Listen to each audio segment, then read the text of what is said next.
법원의 추가 조사위, 예, 블랙리스트에 대한 추가 조사위죠. 조사 결과 블랙리스트가 있다 없다 뭐 이런 식의 보도도 있습니다. 이 논란 한번 짚어보겠습니다. 제대로. 법무법인 동안의 이정렬 사무장, 과거에는 부장판사였습니다. 그래서 모셨습니다. 직접 수고에 나오셨습니다. 안녕하십니까? 안녕하십니까? 예. 우선 본인의 이름도 있었나요? 당연히 있었겠죠. 예. 웃으면 안 되는데. 그리고 예. 아시는 분들도 일부 있으시겠습니다만 부부 부장판사였습니다. 한 분은 사무장이고 이제는 한 분은 여전히 부장판사님이시죠? 예. 예. 혹시 그 부인의 이름도 등장했습니까? 네. 네, 부부가 다 등장했습니다. 저희 애들 엄마의 경우에는 칭찬하는 쪽으로 써 있어가지고. 칭찬하는 쪽으로. 어쨌든 성향은 파악되어 있었다. 여기 이제 언론에서 예. 초반에 리스트는 없었다라는 식의 보도도 있었고, 어떤 언론에서는 리스트가 없다고 할 수 있느냐, 좀 애매모호한 애매모호한 분석 혹은 뭐 조사위도 리스트가 있다 없다고 말하지 않았다, 이런 식의 이제 애매모호한, 마치 리스트가 없었던 것 마냥 보도되기도 했거든요. 이게 저는 말이 안 된다고 보는데 어떻게 보십니까? 당연히 말이 안 되죠. 네. 이게 리스트라는 게 그야말로 뭐 엑셀 파일로 네. 뭐 표로 1번부터 100번 막 쭉. 그렇죠. 순번 매겨가지고 네. 그것만 리스트냐? 그거는 아니죠. 중요한 것은 이런 리스트라는 것을 만들어서, 그러니까 리스트의 목적에 해당하는, 네. 감시하겠다, 사찰하겠다, 불이익 주겠다, 그래서 특이한 사람 찍어내겠다 하는 그런 목적으로 작성된 또 그런 작업이 있었느냐가 그게 블랙리스트 핵심이거든요. 그러니까요. 이게 엑셀 파일이 아니냐고 중요하지 않지 않습니까? 예. 그리고 뭐 조선일보를 비롯해서 일부 몰지각한 업체란다.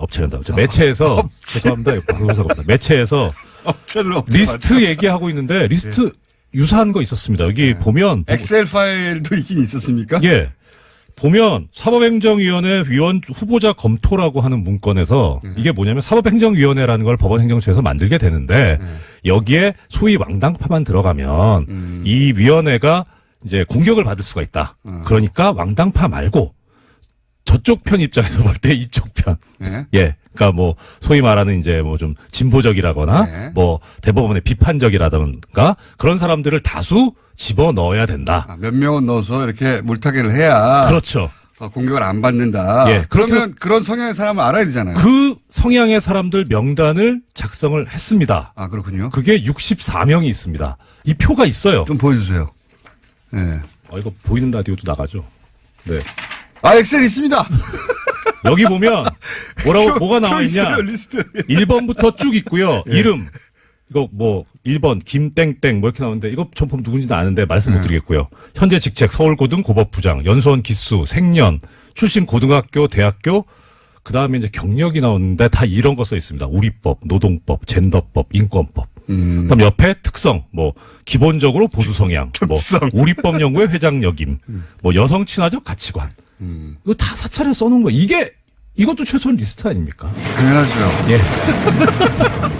그러니까 리스트라는 게 1번부터 뭐 100번까지 번호 매겨서 네. 판사 전원의 그 블랙리스트가 있느냐 이렇게만 바라보고 그게 없으면 다 블랙리스트가 없다라고 말하는데 그거 말이 안 되는 거고. 그렇죠.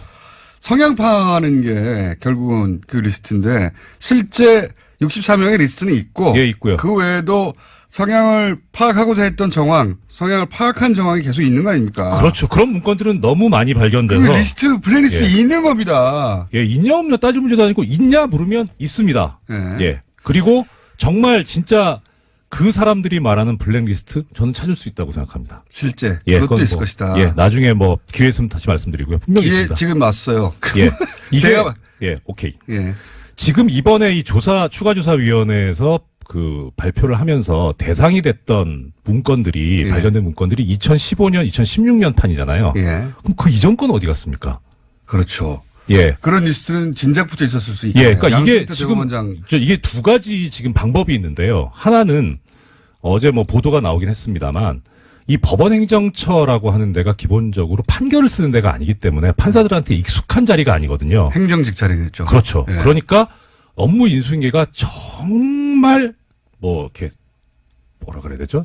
타이트합니다. 아하. 그러니까 종전에 있던 자료들 다 하나도 안 버리고 축적돼서 봤거든요. 아하. 그래야지 옛날에 또 판사들이다 보니까 꼼꼼해가지고. 그렇죠. 그런 게 옛날에 문서에. 뭐라고 어떤 형식으로 썼는지를 알아야 그래야 그거를 뭐 베끼든 뭐 벤치마킹을 하든 해가지고 쓰니까 아, 그렇죠. 옛날 형식 것들 다 자체도 있어요. 모르니까. 다 있습니다. 그 안에 다 있다. 예, 근데 그게 지금 이제 삭제를 했겠죠. 증거인멸 한다고. 300개는 삭제했다는 나왔어 이미. 예, 그렇죠. 예. 그런데 지금 현재 이번에 그 조사 대상이 되었던 PC가 네. 보통 이제 판사들이 쓰고 있는 PC 같은 경우에는 한 2, 3년 주기로 바꿔주거든요. 교체를 네. 합니다. 신형으로. 제일 좋은 거. 하지만 파일은 옮긴다는 거죠. 그렇죠. 파일은 옮기죠. 예. 그리고 그 쓰던 PC는 이제 법원 일반직 공무원들한테 가거든요. 예. 그러면 거기에 지금 이제 지워진 파일들이 있겠죠. 아, 그걸 조사하면 된다. 그렇죠. 근데 이거는 못 봐요. 왜냐하면 법원에 이번에 지금 추가조사위원회에서는 어차피 강제 수사권이 없기 때문에 이건 그렇죠. 압수수색해야 되거든요. 이건 네. 수사기관이 나서야 되는 거죠. 그러니까 지금 그 조사의 한계가 법원행정처에서 그 내가 못 줘. 그러면 조사를 못 했다는 거잖아요. 그렇죠. 그러니까 우리는 일반적으로 아니 대법원장이 직접 나섰는데 그게 안 되나 싶은데 그게 안 되나 봐요. 그러니까 일단은 조사기 때문에 이 조사라고 하는 건 임의 수사라 그래서 상대방의 동의가 있어야 됩니다. 아, 동의가 없으면 어떤 이제 긴급 피난이라든가 아주 어려운 이론을 들이밀면서 이제 예외적으로 극히 예외적으로 할 수 있는 거죠. 서로들 판사기 때문에. 그러니까요.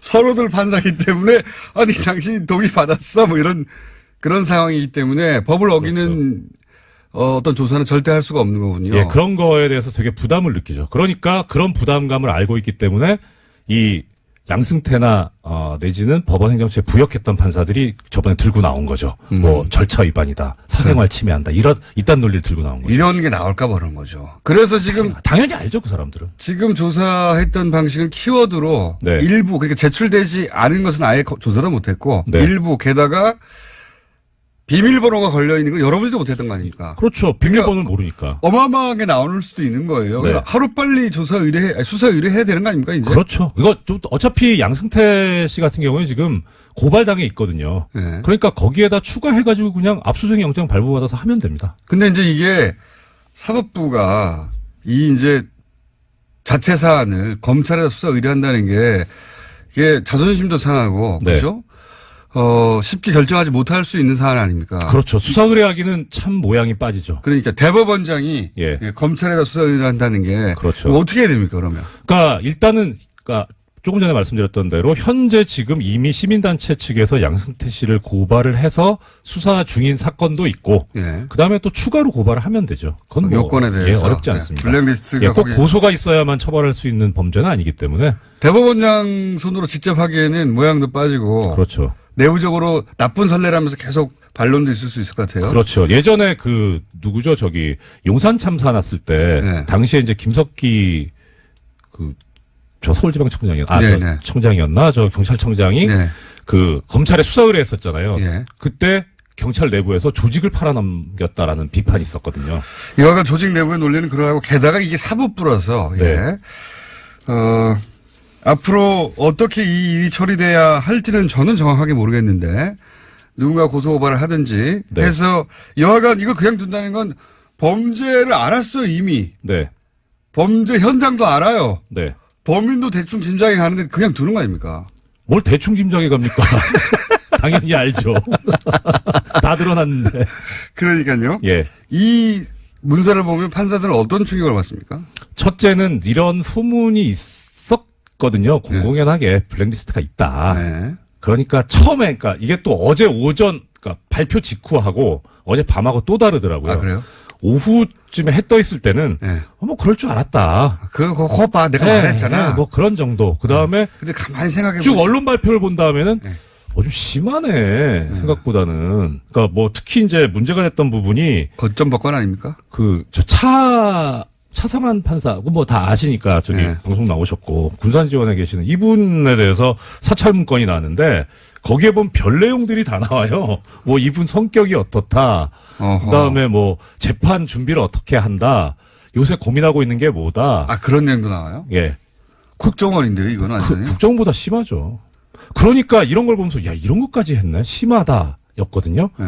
근데 그 다음에 실제 이제 이 조사 보고서하고 거기에 그 법원행정처에서 작성했다는 그 문서까지 전부 다 이제 그 알게 되고 나서는 네.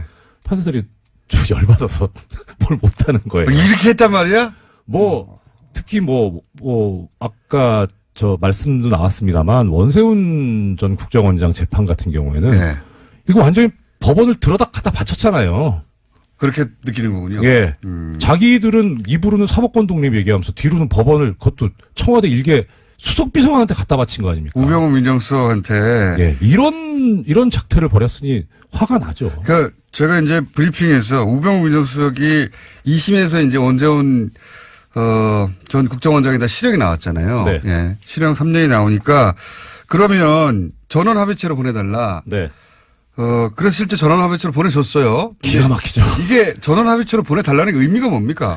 일단 법적으로. 대법원 전원합의체라고 하는 데는 대한민국에 존재하는 법원 중에 최고 최강이죠. 여기서 결정되면 뒤집기 어렵다. 예, 이것을 뒤집으려면 원래 그 대법원 전원합의체라는 데가 어떤 데냐면 종전에 판례가 잘못됐다고 생각됐을 때 그 판례를 뒤집는 데예요. 아하. 그러니까 대법원 전원합의체에서 뭔가를 했다라고 하면 하나의 판례가 되는 거고 아하. 이 판례는 향후 10년간은 최소한 효력이 있다고 봐야죠. 아하. 그러니까 그냥 일반 소부에서 대법관 3명, 4명이 하는 재판도 하급심에서는 뒤집지 못하게 하는 게 이제 이 법원조직법상의 규정이긴 한데 그건 이제 당해 재판부만 그 재판을 하는 그 재판부만 이 구속을 할 뿐이고 다른 판사들한테 미치는 영향까지는 그렇게 크진 않거든요. 근데 대법원 전원합의체는 크죠.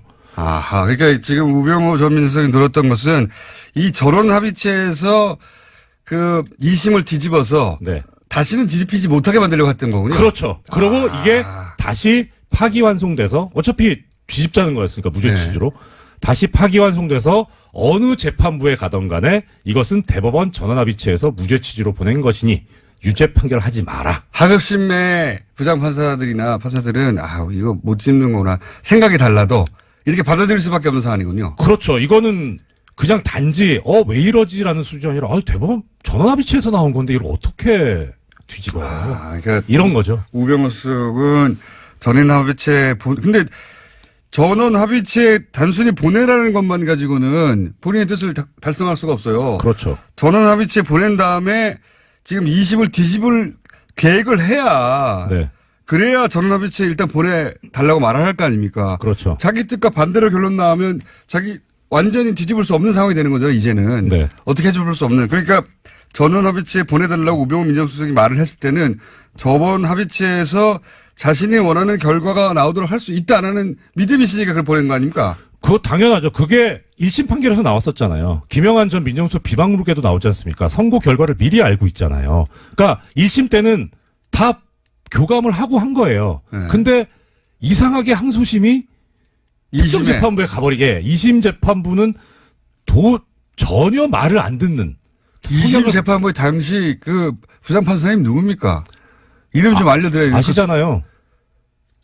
공장장님 재판하신 분이에요. 그분이에요? 예. 훌륭하신 분입니다.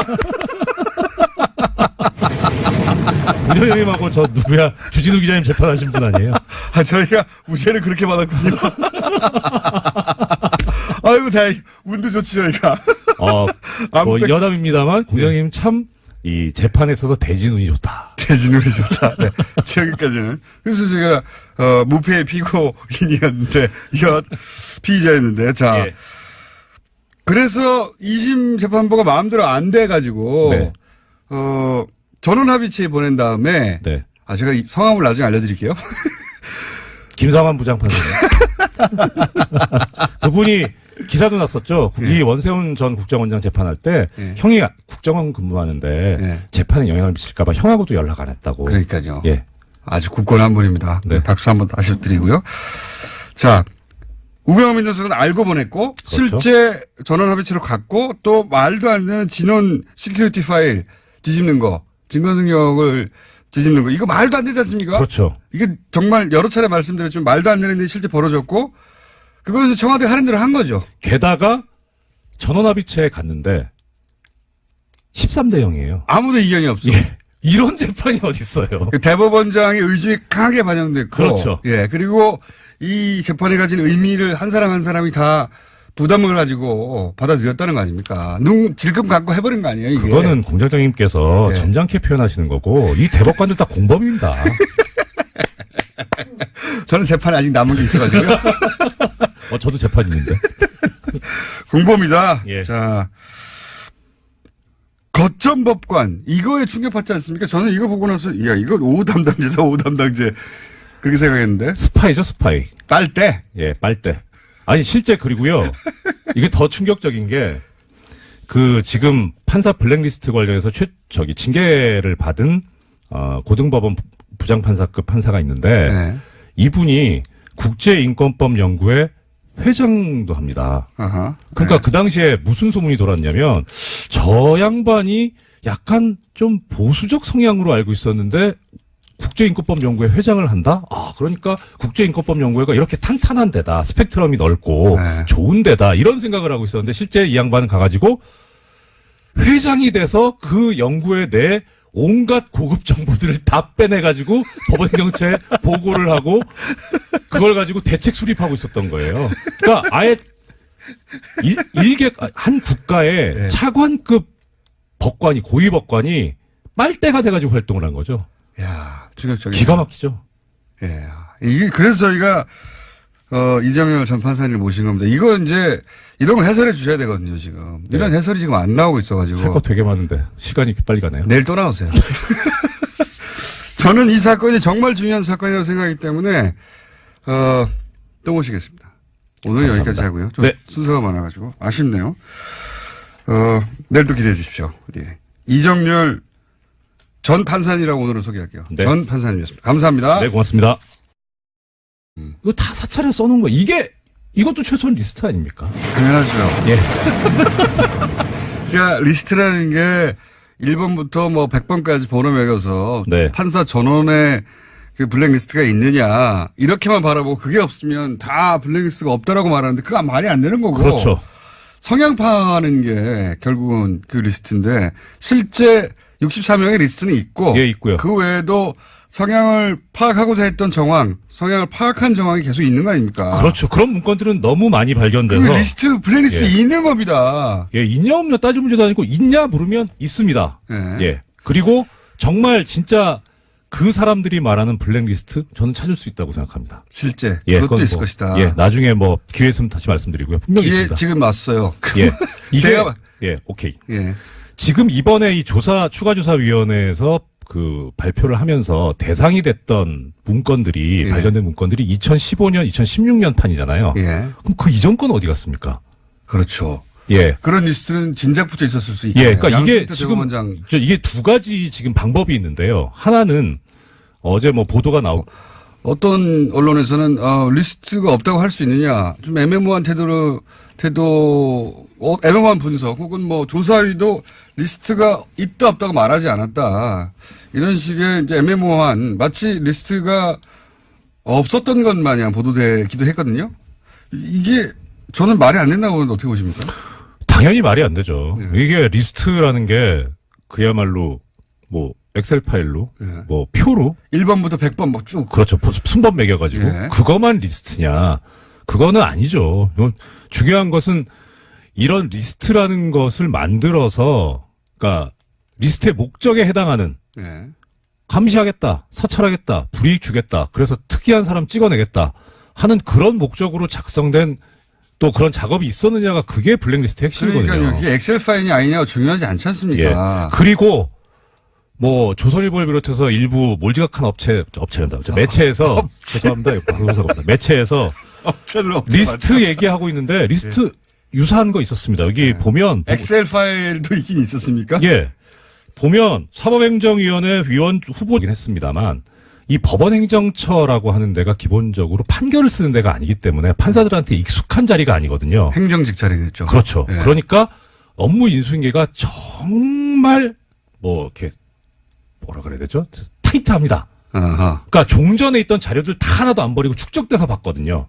아하. 그래야지 옛날에 또 판사들이다 보니까 꼼꼼해가지고. 그렇죠. 그런 게 옛날에 문서에. 뭐라고 어떤 형식으로 썼는지를 알아야 그래야 그거를 뭐 베끼든 뭐 벤치마킹을 하든 해가지고 쓰니까. 아, 그렇죠. 옛날 형식 것도 다 자체도 했어요. 모르니까. 다 했습니다. 그 안에 다 있다. 예, 근데 그게 지금 이제 삭제를 했겠죠. 증거인멸 한다고. 300개는 삭제했다는 나왔어 이미. 예, 그렇죠. 예. 그런데 지금 현재 이번에 그 조사 대상이 되었던 PC가 네.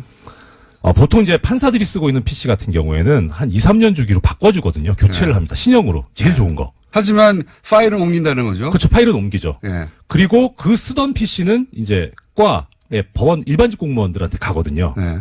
그러면 거기에 지금 이제 지워진 파일들이 있겠죠.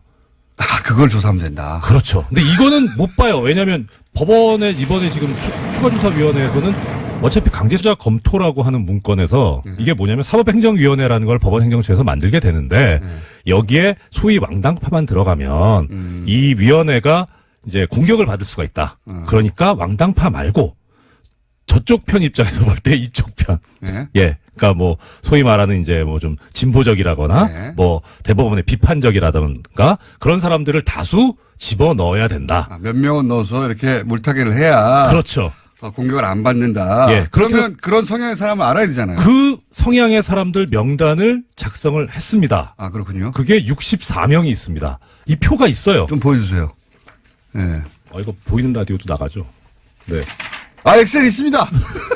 여기 보면 뭐가 나와 표 있냐? 있어요, 리스트. 1번부터 쭉 있고요. 예. 이름. 이거 뭐 1번 김땡땡 뭐 이렇게 나오는데 이거 전 보면 누군지는 아는데 말씀 못 드리겠고요. 현재 직책 서울고등 고법부장, 연수원 기수, 생년, 출신 고등학교, 대학교, 그다음에 이제 경력이 나오는데 다 이런 거 써 있습니다. 우리법, 노동법, 젠더법, 인권법. 그다음 옆에 특성, 뭐 기본적으로 보수 성향, 뭐 우리법 연구회 회장 역임, 뭐 여성 친화적 가치관. 법원의 추가 조사위, 예, 블랙리스트에 대한 추가 조사이죠. 조사 결과 블랙리스트가 있다 없다 뭐 이런 식의 보도도 있습니다. 이 논란 한번 짚어보겠습니다. 제대로. 법무법인 정환의 이정열 사무장, 과거에는 부장판사였습니다. 그래서 모셨습니다. 직접 수도에 나오셨습니다. 안녕하십니까? 안녕하십니까? 예.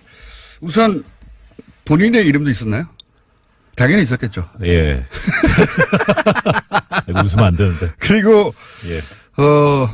아시는 분들도 일부 있으시겠습니다만 부부 부장 판사였습니다. 한 분은 사무장이고 이제는 한 분은 여전히 부장 판사님이시죠? 예. 예.